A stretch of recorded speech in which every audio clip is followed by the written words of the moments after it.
Dans cette vidéo, on vous demande de créer une fonction qui s'appelle somme PDA pour pyramide des âges, qui renvoie le nombre total de personnes en France ayant entre âge min, qui est donc le premier argument de ma fonction, et âge max, qui est le deuxième argument de ma fonction. Donc on demande la somme des Français qui ont entre âge min inclus et âge max, attention, exclu. Alors, on prend un exemple. Si je demande la somme de tous les Français qui ont entre 0, et 4, ça va me donner les Français qui ont 0 ans, plus ceux qui ont 1 an, 2 ans, 3 ans. Et comme c'est 4 ans exclus, on ne va pas compter, on va s'arrêter à l'âge 4. D'accord? Donc en fait, 0, 1, 2, 3. On peut commencer à voir l'algorithme ici de, de calcul. Alors, on va d'abord charger en mémoire le tableau qu'on appelle PDA et qui contient les 100 âges des Français de 2020. Donc, une fois qu'on a chargé ce code en mémoire, je vous montre la fonction que je vous propose. C'est la suivante. Donc, la fonction qui s'appelle somme PDA, qui a bien les deux arguments. Voilà comment je l'ai implémenté. Et quand on exécute le code de test, on voit bien que notre fonction renvoie les valeurs attendues qui étaient demandées dans l'énoncé. Alors comment fonctionne cette implémentation? Regardons ça tout de suite dans Python Tutor. Alors, Python Tutor, ici l'exemple qu'on va prendre, c'est ce code-là. Les exemples, je les ai un petit peu simplifiés, je n'ai mis qu'un seul exemple. Alors, première ligne du code, voilà. Donc c'est, oui, voilà. Donc, ok. Première ligne du code, on va charger en mémoire la variable PDA et on va lui associer le tableau qui contient les 100 valeurs. Ceci étant fait, on a donc bien notre variable qui pointe vers un tableau que Python appelle list. Ligne 3, on définit une deuxième variable, somme PDA. Donc cette variable pointe vers une fonction et cette fonction admet bien deux paramètres formels, âge-min et âge-max. Je vous rappelle qu'un paramètre formel, c'est un paramètre qui existe dans la définition mais qui n'a pas de valeur pour l'instant. Il n'aura de valeur que quand on appellera la fonction. La ligne 3 est complètement exécutée, on passe donc à la ligne 10 puisque on n'exécute pas une fonction si on ne le demande pas. Alors, ligne 10, on demande d'afficher le résultat du calcul de la somme PDA entre 0 et 4. Donc d'abord, il faut calculer cette somme PDA et ensuite on pourra faire un affichage. Alors, pour cette somme PDA, on l'exécute et on voit que lors de l'exécution de cette première instruction, il y a un espace mémoire qui est créé, d'accord, ce qui est classique pour les fonctions, avec les deux paramètres formels âge-min et âge-max qui maintenant ont des valeurs 0 et 4, car la fonction a été appelée avec les arguments 0 et 4. Donc on voit bien que un appel de fonction, ça concrétise les paramètres et qui deviennent maintenant des vraies valeurs. Puisque les paramètres, puisque les variables maintenant ont des vraies valeurs, on peut exécuter la fonction. Et donc on commence par la ligne 4. Alors la ligne 4 va définir une variable n à 0. Cette variable n, en fait, c'est la somme que je vais devoir calculer. Donc on commence, on initialise avec la somme initiale qui est 0. Il y a 0 personnes. La variable est créée. Ensuite, on commence une boucle. La boucle qui va créer une variable qui s'appelle âge. Et cette variable âge, on va la faire parcourir les nombres compris entre âge min inclus et âge max exclu. Alors, ici, âge min c'est 0, âge max c'est 4. Ma variable va donc parcourir 0.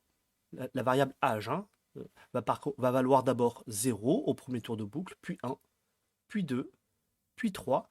Et au moment où elle devrait valoir 4, la boucle s'arrête et on sortira de la boucle et on passera à la suite. Donc, quand on écrit cette première ligne, en fait, on commence une boucle qui va s'exécuter 4 fois avec les valeurs 0, 1, 2 et 3. Ce qui donne, premier tour de boucle, âge vaut bien 0, et on commence le calcul suivant. N est égal, donc ça c'est une affectation qui sera exécutée après. Donc on met ça de côté pour l'instant, on effectue le calcul. Donc N vaut 0, plus PDA crochet 0. PDA crochet 0, c'est mon tableau. Et crochet âge, puisque âge vaut 0, ici c'est bien la case numéro, le contenu de la case numéro 0 que je vais appeler. Donc PDA 0, c'est ce nombre-là. On l'additionne avec N qui vaut 0. 0 plus 691 000, ça nous fait 691 000. Donc ceci, ça vaut 691 000 que je stocke enfin dans ma variable N. Regardez, on exécute cette instruction et la variable N a été mise à jour. Une fois que cette instruction est faite, on remonte dans la boucle et on recommence. Cette fois-ci, on va incrémenter, donc augmenter de 1 la variable âge, qui maintenant va valoir 1. Et on exécute l'instruction n, donc ce nombre-là, plus PDA âge, donc la case numéro âge. Comme âge vaut 1, comme on le voit ici, PDA 1, c'est en fait cette case. Donc, on accède à ce contenu-là. On va donc effectuer le calcul n plus 714 000. Le résultat va être, donc le résultat, c'est le résultat de ce calcul-là. Il va être stocké dans n grâce à cette affectation. Donc, on va pouvoir voir que la valeur n ici va être mise à jour dès qu'on exécute cette instruction. On passe ensuite à âge 2, donc on va additionner n avec la case numéro 2 de mon tableau, ce qui met à jour la variable n.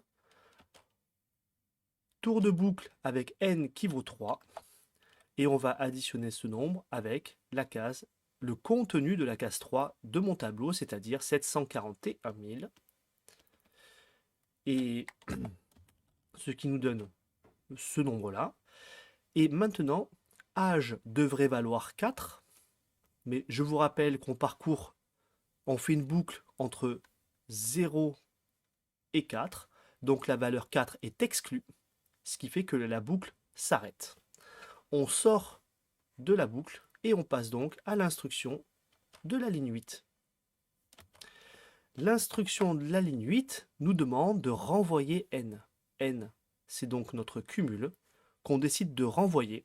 Si on le renvoie, c'est que ma fonction, juste avant de disparaître, juste avant que tout cet espace mémoire soit supprimé, en fait, la dernière valeur que devient le résultat du calcul, qui est donné en résultat par ma fonction, c'est cette valeur qui est renvoyée. Et cette valeur renvoyée, c'est ce que on aura ici. C'est-à-dire le résultat du calcul, quelque chose comme, hop, que je compte bien, 2 871 033 personnes. Donc en fait, on va enfin pouvoir exécuter la fonction d'affichage puisque on connaît ce résultat qui est de 2 871 000, ce qui fait que l'exécution de l'instruction de la ligne 10 va afficher ici la valeur souhaitée. On peut remarquer qu'en mémoire, comme pour les fonctions, une fois que la fonction est terminée, il ne reste rien si on ne l'a pas sauvegardé. En l'occurrence ici, ce 2 871 000 n'a pas du tout été stocké dans une mémoire, dans une variable. On voit bien qu'ici, on n'a pas le nombre qui est stocké avec un accès mémoire. Donc ce nombre-là est complètement perdu, on ne peut plus y accéder. C'est la différence entre print et return. Je vous remercie.